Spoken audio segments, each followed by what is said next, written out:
নমস্কার, আজকে 7ই জানুয়ারি ব্রিগেডের আমরা আজকে উপস্থিত হয়েছি। দেখতে পাচ্ছেন ইতিমধ্যেই পুরো মাঠের চারিদিক থেকে সব লোকজন এসে জমায়েত শুরু করে ফেলেছে এবং আমরা এদের মধ্যে কাউকে জিজ্ঞাসা করে নেব যে আজকে ব্রিগেডে এসে তাদের এখনো অবধি তারা কি করতে চলেছেন এবং তাদের আশা আকাঙ্ক্ষা কি এবং কেন কত দূর থেকে তারা এসছেন। চলুন, আজকে 7ই জানুয়ারি ব্রিগেডের দিন, ভোর সকালবেলা থেকে শুরু হয়ে গেছে তোড়জোড়, কালকে রাত থেকে তোড়জোড় চলছে। তো কি মনে হচ্ছে, কোথা থেকে এসছেন আপনি? আমি নদিয়া জেলা পাড়াডাঙ্গা থেকে এসছি আজকে বিভিন্ন রকম যন্ত্রণা, শ্রমিকের যন্ত্রণা, কৃষকের যন্ত্রণা, ছাত্রের যন্ত্রণা, যুবকের যন্ত্রণা, মহিলাদের যন্ত্রণা, বিভিন্ন যন্ত্রণা নিয়ে আমরা আজকে ব্রিগেডে এসেছি ইনসাফ চাইতে, জনগণের ইনসাফ চাইতে। তো আর কি চাইছেন? আচ্ছা, তো মানে আপনার কি মনে হচ্ছে যে আগামী নির্বাচনে মানুষের মধ্যে এই 7ই জানুয়ারি কতটা সাড়া প্রদান করছে?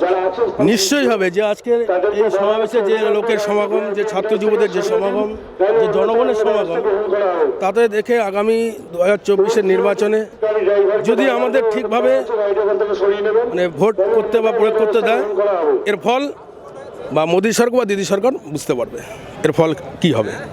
তো এখন অবধি তো সবে ধীরে ধীরে লোকজন আসা শুরু করেছে মাঠে। তো কি মনে হচ্ছে যে মাঠ কতটা মানে আজকে পরিপূর্ণ থাকবে লোকে? ওই যে আকাশের যেরকম তারা গোনা যায় না, আজকের লোকও সেইভাবে গোনা যাবে না। নমস্কার, আজকে 7ই জানুয়ারি, তো কি মনে হচ্ছে আজকে ব্রিগেডে এসছেন, কত দূর থেকে এসছেন? নমস্কার, আমরা বাঁকুড়া জেলা থেকে এসেছি, বাঁকুড়া জেলা জয়পুর থেকে। তো ব্রিগেড তো যা দেখতে পাচ্ছি, সকাল থেকে আমরা দেখছি লোক সংখ্যা তো প্রায় দেখতেই পাচ্ছেন উঠছে যাচ্ছে। আশা করি যত বেলা বাড়বে লোকের সংখ্যা আরও বাড়বে। তো আমাদের দাবি যেটা ইনসাফ, যেটা আমরা দাবি নিয়ে লড়াই করছি, মানে এই যে 50 দিন আমরা করলাম 3রা নভেম্বর থেকে একদম যাদবপুর বাস স্ট্যান্ডে যেটা শেষ করলাম, ওই ইনসাফ আমাদের দাবি হচ্ছে যে আমাদের শিক্ষার ক্ষেত্রে যে নৈরাজ্য চলছে এবং কর্মসংস্থান নেই, বেকারের সংখ্যা বাড়ছে, চাকরিতে দুর্নীতি, স্টেটে দুর্নীতি, বিভিন্ন রকম যে জায়গা আছে আমাদের কর্মসংস্থানের জায়গাগুলোতে একদম সরকারের যারা মানে উপর যারা মহল আছে তারা একদম সেই জায়গাতে করাপশন হয়ে বসে রয়েছে, যার জন্য আমরা ইনসাফ চাইছি। তার জন্য আমরা গতকাল রাত থেকে এখানে এসেছি। কি মনে হচ্ছে যে মানে কতটা সাড়া ফেলতে পারবে আজকের এই ব্রিগেড? অবশ্যই সাড়া ফেলবে, মানুষের মধ্যে সাড়া ফেলেছে, কারণ এভাবে মানুষের মধ্যে উৎসাহ কখনো দেখা যায়নি। মানে আমরা দেখলাম গতকাল রাত্রেবেলা আমরা বের হয়েছিলাম, যখন রাত্রেবেলা আসি প্রচুর বাস বাইরে থেকে আসছে, অনেকে দেখছি রাত্রেবেলা রাস্তার ধারে শুয়ে রয়েছে এখানে ব্রিগেড আসবো বলে, আবার অনেকে কাল রাত থেকে দেখলাম যে ব্রিগেডে এসে শুয়ে রয়েছে, আমরাও কাল থেকে এসে শুয়ে রয়েছি এখানে ব্রিগেডের ময়দানে। আচ্ছা, তো মানে আপনারা কালকে রাতেই চলে এসেছিলেন? অবশ্যই কালকে রাতেবেলা এসেছি, আমাদের অনেকেই এসছে। আমাদের যে বাঁকুড়া জেলা একটা ব্লক, সেই ব্লক থেকে 5-7খানা বাস নিয়ে আমরা এসেছি। আচ্ছা, তো মানে টোটাল অনেক মানে হাজারের উপরে লোকজন তার মানে আপনাদের জায়গা থেকে এসছে?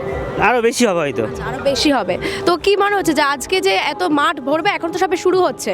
অবশ্যই মাঠ ভরবে। আমাদের তো সম্পাদক বলেছেন মীনাক্ষী মুখার্জি যে আমরা গুনে নেবেন, তো আপনারা গুনেই নেবেন, যদি গুনে নেওয়া যায় সম্ভব হয় তো অবশ্যই মাঠ ভরবে। দেখতে পাচ্ছেন বেলা সবে হয়তো 11টা বাজছে, তো এই 11টার মধ্যেই দেখতে পাচ্ছেন যে লোকের সংখ্যা। আশা করি যখন আমাদের মিটিং শুরু হবে 12টা সাড়ে 12টার সময়, অবশ্যই আমাদের যে 7টা পয়েন্ট থেকে যে মিছিল আসার কথা, যদি মিছিল আসে অবশ্যই মাঠে মনে হয় আমার ধরবে না বলে মনে হচ্ছে। নমস্কার, আমরা আজকে ব্রিগেডে এসেছি, তো আপনি কখন এলেন? আমরা তো কালকে 1টার সময় বাইরে গাড়িতে উঠছি, আছি আমরা জলপাইগুড়ি মেটলি ব্লক থেকে। আমরা শুনলাম বলে এখানে বড় একটা মিটিং হবে, মিটিং শুনে আসছি। আমরা তো বড় দুঃখিত, কিন্তু এমন দুঃখিত যে অনেক কিছু শুনতেছি, ঝামেলা হ্যান ত্যান, আমাদের কাজ করবে হ্যান ত্যান, কিছুই হচ্ছে না। এইসব শুনে এখানে গেলে সব জমায়েত হব, কি বলবে আমাদের বড়রা সেটা শুনবো, তাই আমাদের ভালো লাগবে বলে আসছি, এইটুকুই। কিসের দাবিতে এসেছেন এখানে? দাবি তো অনেকে আছে। মানে কিসের দাবি? দাবি 1 নম্বরে আমাদের 100 দিন কাজ নাই, টাকা নাই, আমরা খেত মজুর করেই আমার নালা তৈরি নাই। কোথায় বলে জঙ্গলমহল আছে, সেই জঙ্গলমহল আমাদের জলপাইগুড়ি হয়ে গেছে। এগুলো আমরা চাই। আচ্ছা, তো আপনার কি মনে হচ্ছে এখন অবধি তো শুরু হয়নি ঠিকঠাক ভাবে, যত বেলা বাড়বে লোক বাড়বে? হ্যাঁ হ্যাঁ, মাঠ ভরে যাবে কি মনে হয়? হবে তো, লোক প্রচুর হয়ে যাবে। তো আপনি কোথা থেকে এসেছেন আজকে? হ্যাঁ নমস্কার, আমার নাম উজ্জ্বল চক্রবর্তী, আমি বীরভূম জেলার মৌরেশ্বর 1 নম্বর ব্লক থেকে এসেছি। আচ্ছা, কখন এসেছেন? আমরা কালকে রাতে সন্ধ্যায় 6টায় গাড়ি ধরেছি, এখানে সারা রাত আছি।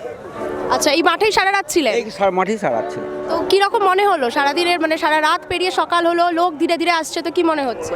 আমরা নৈতিকভাবে উৎসাহিত এবং আমরা চাই এই যা লোক দেখছেন রাতে এত ঠান্ডা তবু মানুষ এখানে সারা রাত পড়ে আছে, আমরাও ছিলাম এবং যত বেলা বাড়বে লোকের সংখ্যা তত বাড়বে, এই মাঠ উপচে যাবে, জায়গা পাবে না মানুষ। তার মানে আজকে ময়দানে পুরো কোনো ফাঁকা জায়গা দেখা যাবে না, এটাই আপনি না, বলতে চাইছেন? একদমই তাই, আপনারা মিলিয়ে নেবেন। তো আপনি এখানে আর কজনের সাথে এসেছেন? আমি এসেছি, আমরা এখানে প্রায় 1-150 জন এসেছিল। নমস্কার, আপনি কোথা থেকে এসেছেন? আমি জলপাইগুড়ি জেলার ময়নাগুড়ি ব্লক থেকে এসেছি। আচ্ছা, তো কি দাবিতে আজকে ব্রিগেডে আপনি এসেছেন? আজকে ছাত্র যুব বেকার সবাই আজকে খাওয়ার সঠিক পাচ্ছে না মানুষ, শিক্ষা ক্ষেত্রে সব ক্ষেত্রে দুর্নীতির দায়ে আমরা ইনসাফ যাত্রায় হাঁটছি। এখন ইনসাফ ব্রিগেডে আমরা বিভিন্ন দাবি সব কিছু আমরা নতুন করে আগের পরীক্ষা পাওয়ার জন্য আমরা আজকে এই সমাবেশে আসছি। আচ্ছা, মানে আপনি কি একা এসেছেন নাকি আরো অনেকেই এসেছেন? অনেকেই আসছে।